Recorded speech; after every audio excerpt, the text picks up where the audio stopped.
Party మారడం ఖాయం, నేను part time politician, full time business man, వ్యాపారాలకు ఇబ్బందులు లేకుండా రాజకీయ నిర్ణయాలు, ఇక్కడి నేతలు అడ్డుపడుతున్నారని డీకే వద్ద చెప్పాను. బీఆర్ఎస్ ఎమ్మెల్యేలకు స్పష్టం చేసిన మల్లారెడ్డి, కాంగ్రెస్ లో కుదరకపోతే బీజేపీలో చేరేందుకు రెడీ, బీఆర్ఎస్ లోనే ఉంటానన్న మల్లారెడ్డి అల్లుడు రాజశేఖర్ రెడ్డి అంటూ ఇది ఏం రాజకీయం అర్థం కాదు.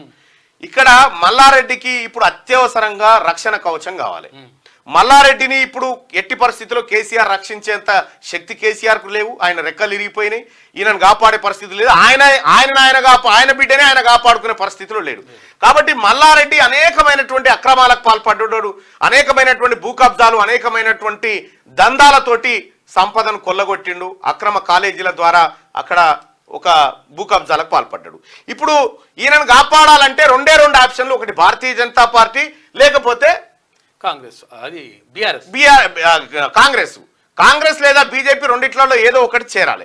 అయితే కాంగ్రెస్ పార్టీలోకి మల్లారెడ్డి ఎంట్రీని లోకల్ నాయకత్వం ఎవరు ఒప్పుకుంటలేదు. ఎందుకంటే మల్లారెడ్డి చేసినటువంటి అరాచకాలు అంతా ఇంత కావు. కాకపోతే కాంగ్రెస్ పార్టీ అధిష్టానానికి మల్కాజ్గిరి సీట్ చాలా ఇంపార్టెంట్ అయిపోయింది. మల్కాజ్గిరిలో సీటు నెగ్గడం కోసం కాంగ్రెస్ పార్టీ మరి మల్లారెడ్డిని ఆహ్వానిస్తుందా, మల్లారెడ్డిని తిరస్కరిస్తుందా అనేది చూడాల్సినటువంటి అంశం. అయితే భారతీయ జనతా పార్టీలో మల్లారెడ్డి ఎందుకు చేరతలేడంటే, Bharatiya Janata party Malkajgiri ticket already ప్రకటించేసింది కాబట్టి అక్కడ ఆప్షన్ లేదు. కాబట్టి ప్రధాన ఆప్షన్ కాంగ్రెస్ పార్టీని ఎంచుకుంటా ఉన్నాడు మల్లారెడ్డి. అయితే మల్లారెడ్డి ఎంట్రీని మాత్రం ఎట్టి పరిస్థితిలో ముఖ్యమంత్రి గారు కూడా దీన్ని వ్యతిరేకిస్తున్నట్టుగా తెలుస్తా ఉంది. మల్లారెడ్డి పరిస్థితిగా మల్లారెడ్డికి మిగిలిన ఏకైక ఆప్షన్ కేఏ పాలన కలవాలి, లేకపోతే కమ్యూనిస్ట్ నారాయణ అన్న, ఇద్దరిట్లో ఎవరినో కలిస్తే మల్లారెడ్డి గారికి కొంత ఉపశమనం.